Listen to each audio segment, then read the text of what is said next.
Hey, what's up, y'all? This is Neil Volz with the Our Voice podcast. Today, we're in Atlanta, Georgia, having a great conversation. I'm here with David Ayala. Man, how you doing? I'm doing good, man. I'm excited. We got about 700 people here. What? And it's been a while since we convened together. Last time was in 2018. You remember that? So this ain't no sleeping giant anymore, man. This is an awake giant. Yeah, we're waking up. We're definitely waking up, and people are coming together and excited. And I mean, we see all the work that's been done in Florida with the 1.4. NC. You have 57,000 there. You got work here in Georgia. California with Prop 17. North Carolina with the 56,000 new voters with past convictions. Yeah, man. So we're waking up. We're waking up that sleeping giant all across the country. Oh, that's cool. And got a day of action going on, right? Kind of like in 2018 when 80,000 people were connected, through FICPFM to voters. And absolutely. Yeah, we got a day of action on Saturday. We're trying to exceed the numbers that we did in 2018. 2018 was about 82,000. We're trying to touch base with about 100,000. All right. So going from 82,000 to 100,000, keep marching forward, huh? Well, I know you have got me going to a panel discussion, so I'm going to have to dart out of here, man. And I'm going to miss a conversation, apparently, that, I was really looking forward to having. Yeah, well, that's totally fine. I mean, I'm sure people down there are excited and waiting to hear from you. And plus, we here in Georgia, and we got some of the most powerful women here in Georgia. We got Pamela with RestoreHER, the ED for RestoreHER. We have Charlotte, she's the ED for ReNforce, and we have Robyn, which is the ED for Women on the Rise. And they have come together and have actually created a coalition called IMPPACT. So I think this is be a perfect time to bring them in while you go ahead and slide out to the panel. All right, man, take it over. I'm excited to hear that conversation. All right. Let my people vote. You know that we are the voice. What's up, people? My name is David Ayala. I'm the Executive Director for the formerly incarcerated Convicted People and Families Movement. And I'm sitting in for Neil on the Our Voice podcast today. He had to step out, but we're live here in Georgia at the formerly incarcerated Convicted People and Families Movement National Free to Vote 2022 convening. And I'm sitting here with three of the most powerful women in Georgia, to just have a conversation with them and let us know about Georgia and what's going on here with the work that they're doing. So I want to start off with you, Pam.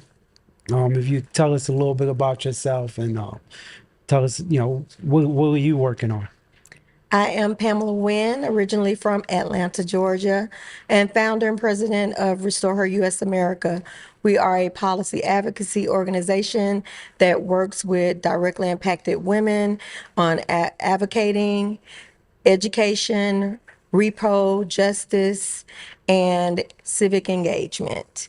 We are most known for the Dignity for Incarcerated Act for women that bans shackling and solitary confinement of incarcerated pregnant women. Wow, that's amazing. You're doing a lot of work here. Yeah, that's just a small piece. Still got a whole lot of more stuff to go. Exactly. And next up we have Charlotte. Tell us about yourself, Charlotte. Hi, I am Charlotte Garnes, the CEO and founder of ReNforce. ReNforce is a nonprofit organization that provides workforce development for those who are formerly incarcerated and or system impacted. Also working in conjunction with A New Way of Life, providing safe house network and supportive housing to women in the Augusta area. As we know, housing is one of the bigger issues that women face. So coming home, not having housing, being able to create an initiative working with Susan Burton out of California to provide that, along with workforce development is definitely a need here in Georgia. Yeah, I know. Yes, definitely. The transitioning homes are definitely a need all across the country. So, thank you for that work that you're doing. And we also have Robyn. Tell us about yourself, Robyn. Well, I am Robyn Hasan. I am the executive director with Women on the Rise here in Atlanta, Georgia. Women on the Rise is a grassroots organization led by women of color who are directly impacted by the criminal justice system. What we do is we change laws and policies that affect us to help change ways when people come home from the system to reintegrating back into society. One of the biggest things we've learned through our work is the way that prison affects people. So we're very big right now on providing leadership within our organization. So we've reached back inside into the prisons and we've educating the women inside about what's going on out here that will affect them, letting them know what they will go through once they come home, because a lot of people that's been locked up for so long, they have this misconception of what it's really like when they do come home. So we educate them on what it's really like to come home, the struggles you'll go through, and that empowers them to be more prepared to be successful coming home, to help stop recidivism that's really, really becoming rampant among women, especially women of color here in Atlanta. One of the things that we're mostly known for is the Close the Jail initiative here in Atlanta. We want to close the extra jail, as we call it, the Atlanta City Detention Center. And what we want to do is to close that down and rebuild it with John Lewis Health and Wellness Center that provides resources to the community as well as formerly incarcerated people. Wow, that's what I'm talking about. I was wondering, was you going to get to that, because me being down in Florida, that's all I hear about, how y'all closing jails down here.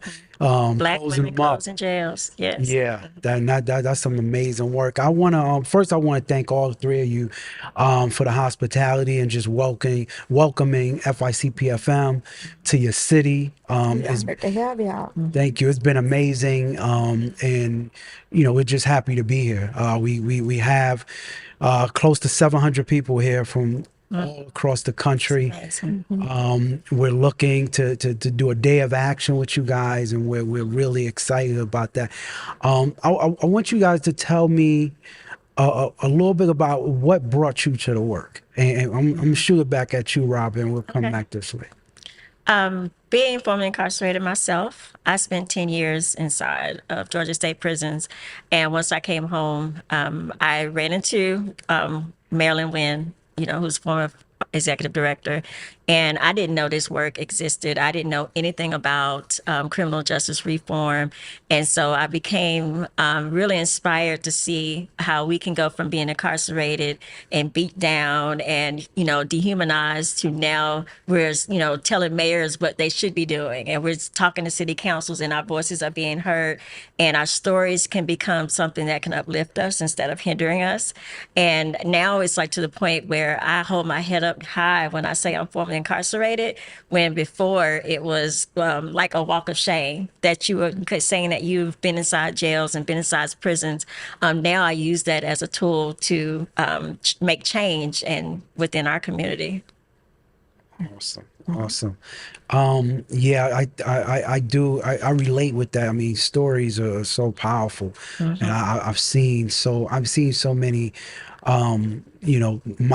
mindsets change from the stories that they've heard, going up to, the Capitol to push policies and getting people in front of those House reps and senators that have real life stories to share with them. And that's uplifting. Yeah, and it connects with them, and it makes them think about those stories when they're going in there to vote on a specific bill. Yes. Charlotte, tell us about what brought you to this work. Oh, for me, like Robyn, just the lived experience alone brought me to this work. Growing up in South Georgia, I wasn't as blessed as Pam to be in ATL growing up, but growing up in South Georgia, my mom only had a 9th grade education. So for me, education was instilled in me. So getting an education and relocating, getting a master's degree and working going into private practice as a counselor, made some very bad decisions and wound up serving a 46-month federal prison sentence in Florida. And I exited prison and relocated to Savannah, Georgia. And just from the experience there, I did not want to, as Robyn shared, have or to continue to have that walk of shame. I actually came to Atlanta in 2019 for Georgia Justice Day, and I heard Pam's story, and we connected after that. And just and I can remember me sharing with Pam that I wanted to relocate and leave Georgia, and Pam was like, "Why? Like Georgia." The South needs you. The South needs your voice. And for me, that opened my eyes to see the need for me to use my voice, for me not to allow my experience to define me in a sense of being ashamed or not advocating for others. Because I've always, I've had to like learn to speak for myself growing up, being the youngest.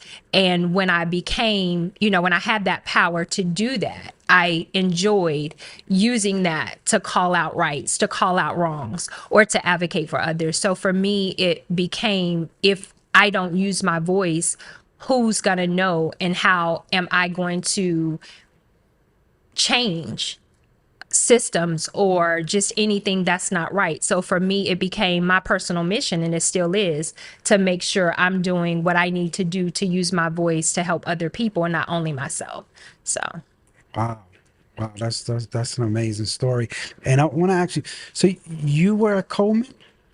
I was actually at FCI Mariana. Oh, okay, Yes. okay, yeah. Because I was at Coleman for 5 years, and I know they got the women's The camp. women, yes. No. I worked the warehouse, so everything came in through that woman's camp. You know about that? Yeah. Yeah. No, I was at FCI Mariana. Okay. Yeah. So it's totally different from what I hear from Coleman and Mariana. But yeah. Yes. Pamela, yourself? So for me, very similar to what Charlotte said, being from South, being from Georgia, a typical Black Southern family means that your family is uneducated and low income. And that was what I came from as well. I think everyone in my family probably had about an 8th grade education at most. So I grew up with the mindset of changing my generational dynamics.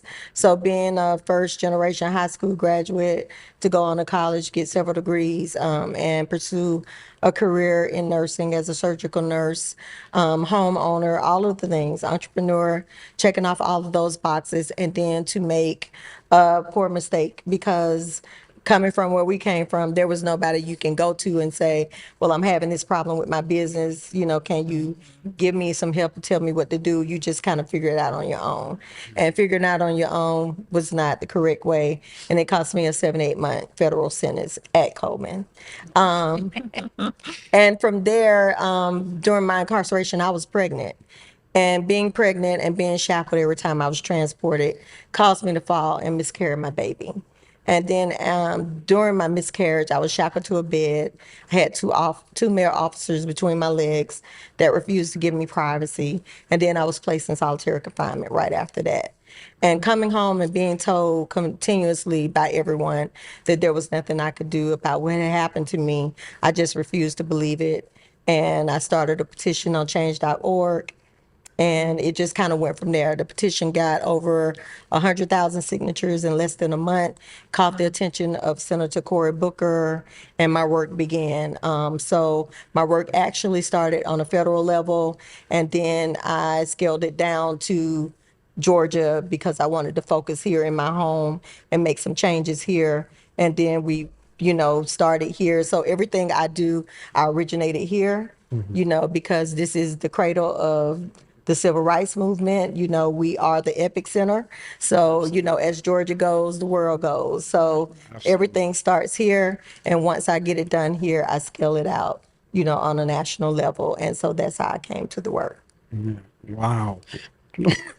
So, I listened to your story, and it's like, part of me is like, it's saddened that you had to go through that. But, I can't see, if you wouldn't have gone through that, all the work that would have come behind. I wouldn't have. Yeah. Because, not having ever been in trouble, I bought although I had family members, that had been in and out of the system, I still bought into the myths that we hear.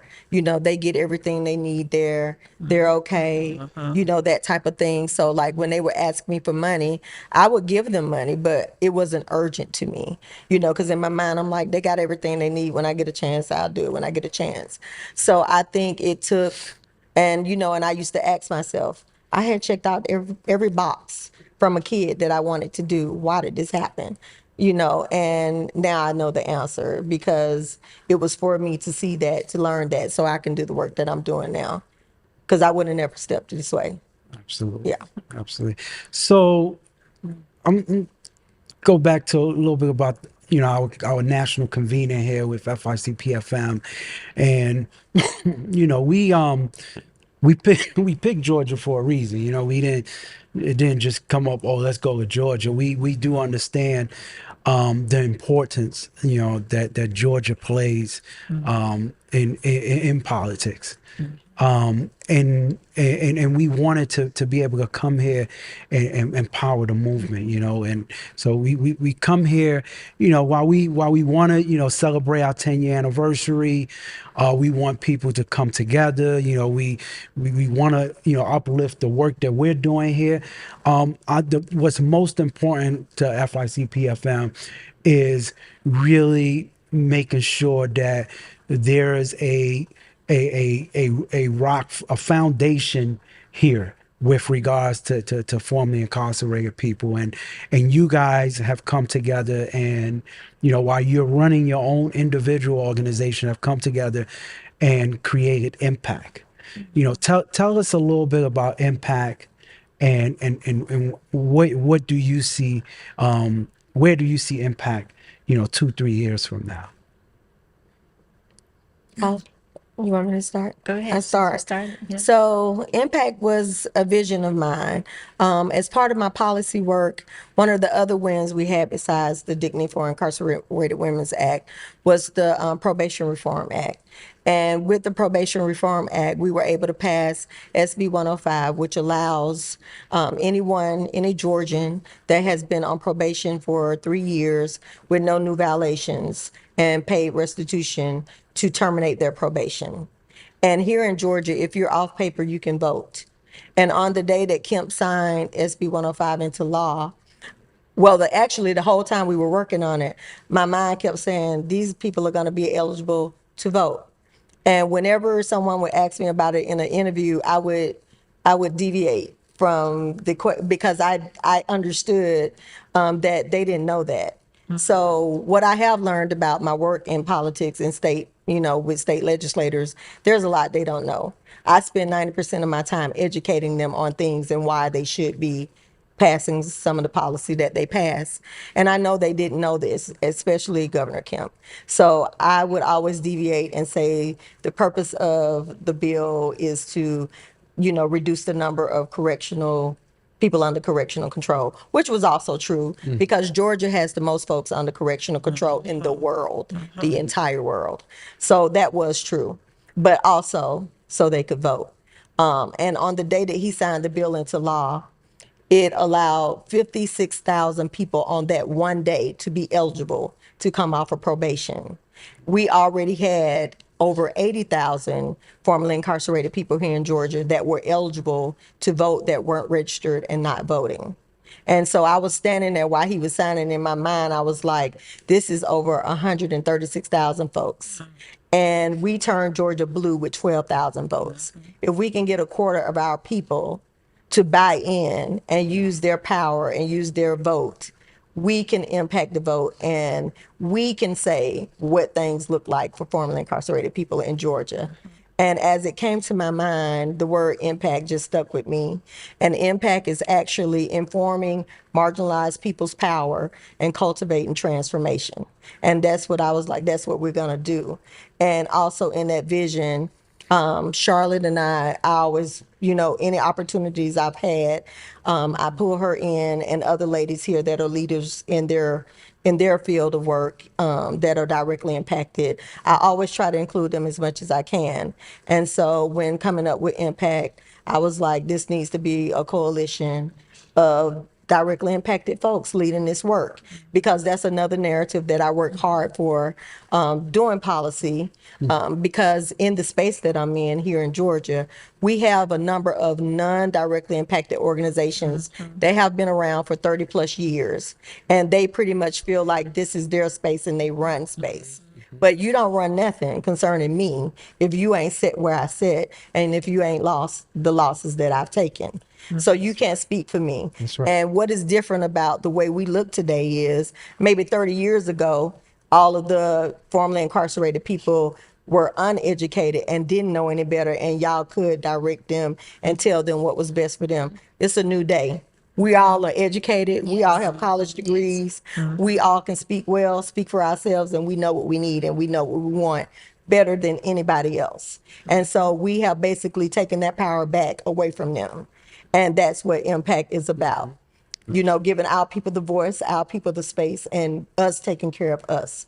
And so when I came up with that idea, civic engagement was the first thing I knew we needed to do. And that was to educate our people and get them mobilized and using that power that we have. And because I didn't have a lot of experience in civic engagement, because that wasn't my thing, I reached out to Desmond, because I had been at the national conference in Florida and been on the ground helping with Amendment 4. So I knew he knew the things that we needed to do here. And I reached out to him, and the ball went rolling from there. And then I got with these ladies, and y'all can speak on what it's been for y'all. Before you go in, I wanted to touch base on something you said.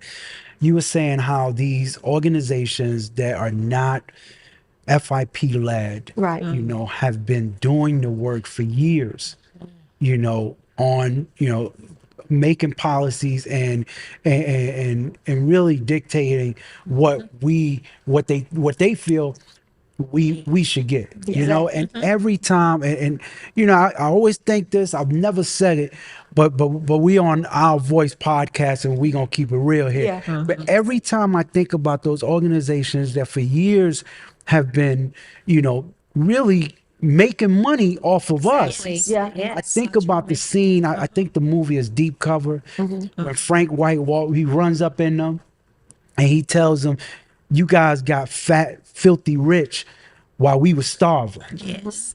You know, if a nickel bag gets sold in the park, I want in. Exactly. You know, that's you know, 'cause we come from the And street. it's still the same. So when We you know, fight for them about that every that's what day. I think about. Because You know, the main funding always go to these specific organizations, and then they want to sub-grant us. yes. I'm like, no, sir, Spoon feed. not off my back. Yeah. You know what I'm saying? I know how to do the same things you know how to do. We're as educated, if not more educated than you all are, and we can make our own decisions. And I tell granters in a minute, you're going to give me my money, and I'm going to sub-grant them for whatever support I want from them. That's right. Yeah. That's right. All right. I'd like to hear from you guys. I have to say something to what y'all say to that. I think one thing that we always think about is when these other organizations that's been around for years, they come to us when they want that experience because they don't know.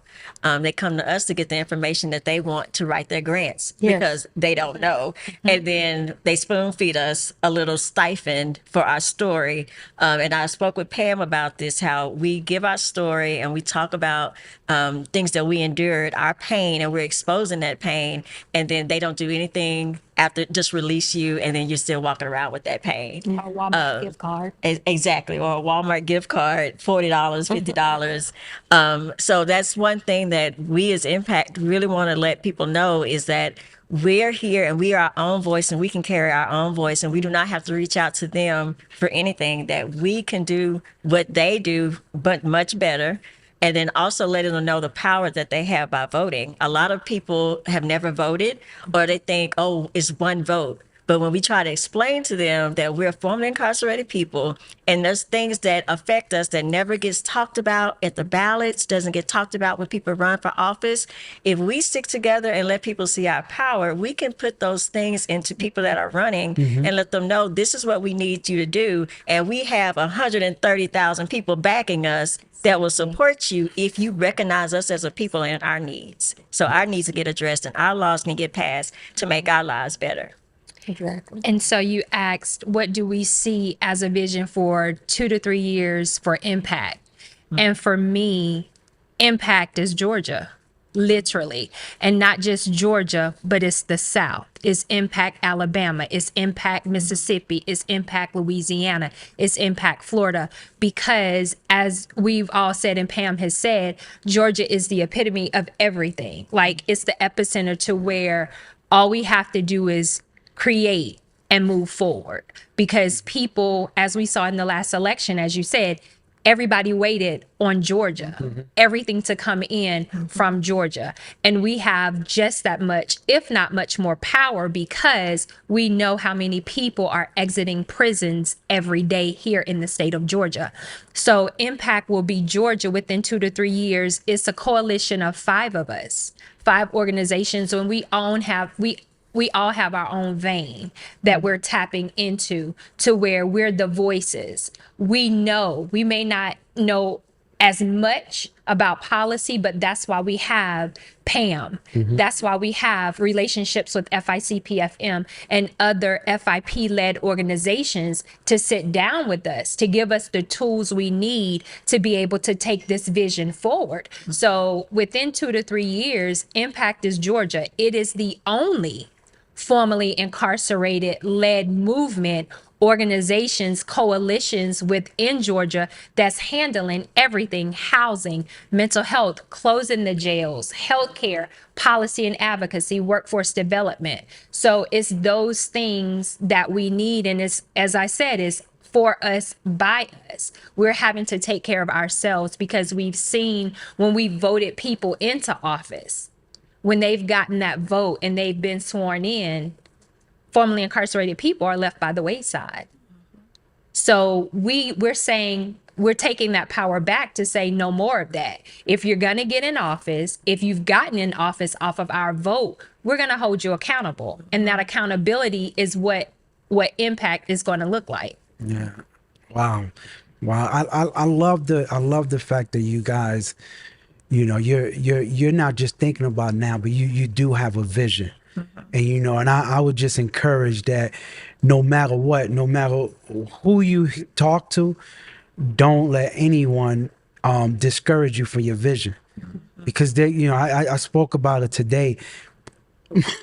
People are not going to see your vision. But it's all right. Finding that out. Your vision is inside of you. But believe me, I'm sure, and I've been up that road. I was up that road with Desmond, with his vision for Amendment 4, and believe me, if he would have listened to the people that didn't see his vision, we would have never restored the right to vote to 1.4 million people in Florida. And he just kept pushing along with his vision. It's very encouraging. Because I'm telling you, we don't have some days, amongst our own people, helping them understand what we're doing and trying to make them understand, because they're taking like information that we're giving them and they're going back to these non-directly impacted organizations to get validation on what we're doing and what we're saying. And we're telling them we ain't on the plantation no more. We don't need their validation. We read just like they read. We comprehend the same. We don't need to get them to co-sign anything that we're doing. And it'd be amazing to us that it's our own people that's just not getting it. And so some days I'd be like, I'm retiring. No, but I absolutely get it, because looking at it from, the ED of FICPFM, that's how we see it. Like, we want to see an impact in every state. Yeah, Exactly. Every state in this country. You know what I mean? And you heard me talk about the sleeping giant. That sleeping giant is us. We make up more than half the population of this country. true You know what I that. mean? So once we wake that sleeping giant up through, creating impacts in every single state, I agree. we win. You know what I mean? Yes. All these organizations that are trying to push policies, when we push an impact in every state, an FRRC, you know what I mean? They all win. It's a win-win situation. Yeah. because thankfully, for just as many people as we have that we have to, get on board and make them understand, we have just as many that are on board and are ready. Exactly. We have folks in Alabama, like Pam, we ready for the next, Yes. for the Impact Alabama. We got Alabama, we got Mississippi, we got Louisiana. We got people on standby waiting. And we're like, just let us perfect this thing here at home, and we on the way. So let me ask you, well, before we close, I want to ask you, what has you, since you've been here at the convening, what are some of the things that has inspired you, or that has lifted you up? Let's start with you, Pam. For me, seeing all of the formerly incarcerated peoples and families, my people, in my home, my city, we're here, but we're all scattered about. You know what I'm saying? People are in kind of like silos. That's one of the other things that we're working on, getting us all together. But to see us all in one space, and it's in my city, that's inspiring and uplifting for me. Awesome. And that y'all answered the call to come help us. Yes. Well, we ain't had no choice. That's our responsibility. Yeah. Yes. I think for me, coming here and getting recharged, because as Pam said, with this work, you can get very disgruntled by your own people, just not knowing your vision, as you said.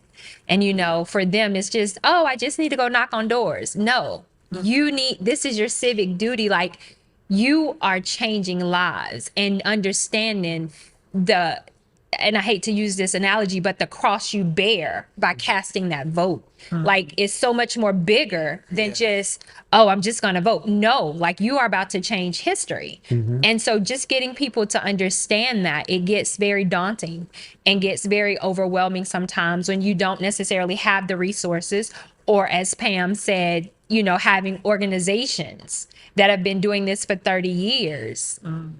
Like, tell us, oh, no, you doing this wrong. Or no, we're doing this right. We're just not doing it your way. And that's where the problem lies. So coming in a space that's welcoming for us to get recharged, to get motivated, to continuously stay motivated, and just build on our own power is, it's good. And I'm ready for the day of action to truly see so many more of the light bulbs go off, that people can say, oh, now the full body is working together. Now I know what the arm does. Now I know what the legs, everything. So yeah, very much so. Thank you. Robyn? For me, it's since I've only been home 2.5 years, I didn't know anything about this work. To see so many different people that have the same background as myself is so uplifting to me, to see the people in different states doing things to, that change our world or change things that they've been through. I love the fact that they haven't let things hinder them. I know so many people who've come home from prison and they either hide that they've been in prison, or it's something that they carry so heavy that they can't function. So it's good to see so many of our people, because I always say they're my people, as uplifting this work and showing that this needs to be done. And even though I have this trauma that is in here, I don't let it overtake me so much where I can't go and invoke change within my community, within the United States. And that's just so uplifting to me. It's like Charlotte said, it's a recharge, because this work is so overwhelming, especially when you do direct service, because there's so many people that are in need, and you get so stressed out about everything that needs to be done, that's going on, and you just want to sometimes just sit back and just take a break. And to come here, and it's like just getting like, okay, now I got my second wind, and let's go. So that's how it feels for me. Awesome. Yeah, I think that's it for me. The recharge. We haven't come together like this since 2018. We were, we lost some ground because of COVID, and we weren't able to come together in 2020. So just to recharge and to get people back on track as we move into 2024 and these other years. I want to close out with is there anything else that you want to share, or is there any questions that you have for me? I'll start with you, Rob. Okay, I ask you a question about FICPFM. I know when I first met you, you were such a humble guy, and so I learned more about you and things like that. Like being a new ED myself, I'm just curious, like how are you taking this on, or how are you taking such a huge responsibility of being an ED with FICPFM? So I will tell you, I do. I do have a lot of help. I can't. I can't act like, oh yeah, I got this. No, I mean, the steering committee, they, I can call them at any time, and I think the people that I lean on the most is Susan, Norris, Dorsey, and Desmond.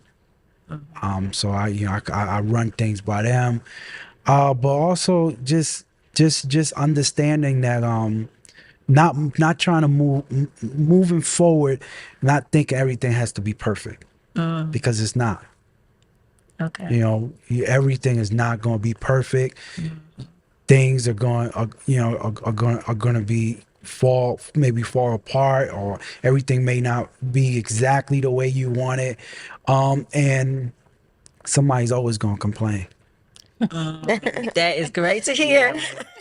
As long as that's one thing Susan had really put in my ear, is that as long as you're happy with the outcome, and your staff and you're seeing the needle being moved, and then Norris also shared with me, be careful who you lend your ear to, because people gonna want to get in your ear.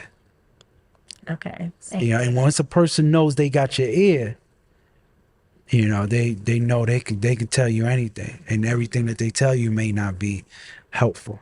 Okay. Thank you. Thank you for that. Okay. Thank you.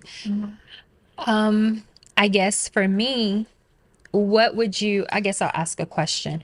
What, being that you did work with Desmond on Amendment 4 and everything, what would be the one thing that you would say to impact in order to push that pendulum forward, to move us, to get us to that point of where we are the impact of Georgia, we are the impact of Alabama, Mississippi? What would be that one thing that you could share with us to give us that blueprint on?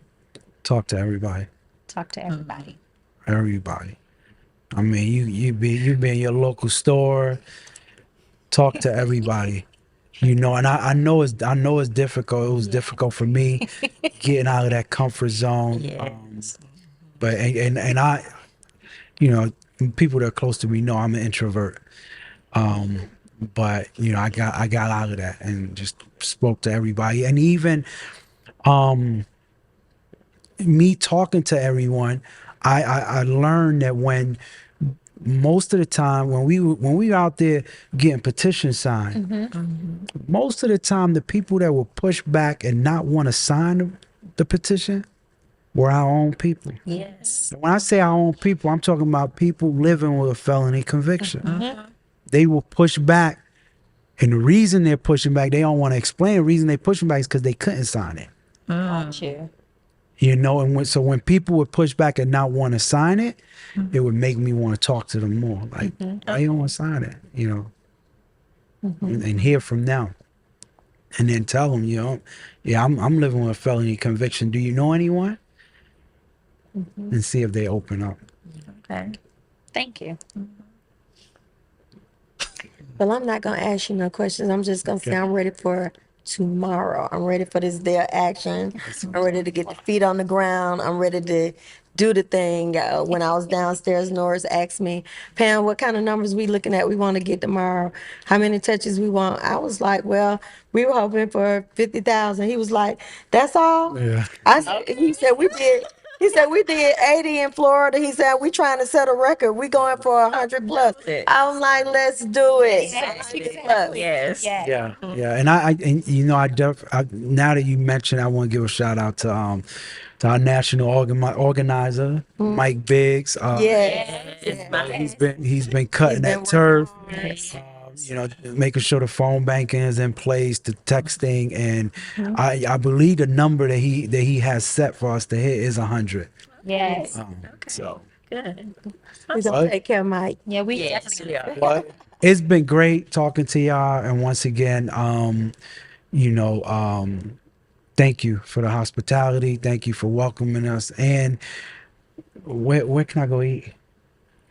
You can go eat at Mr. Pig Smokehouse on Bankhead Highway on the west side.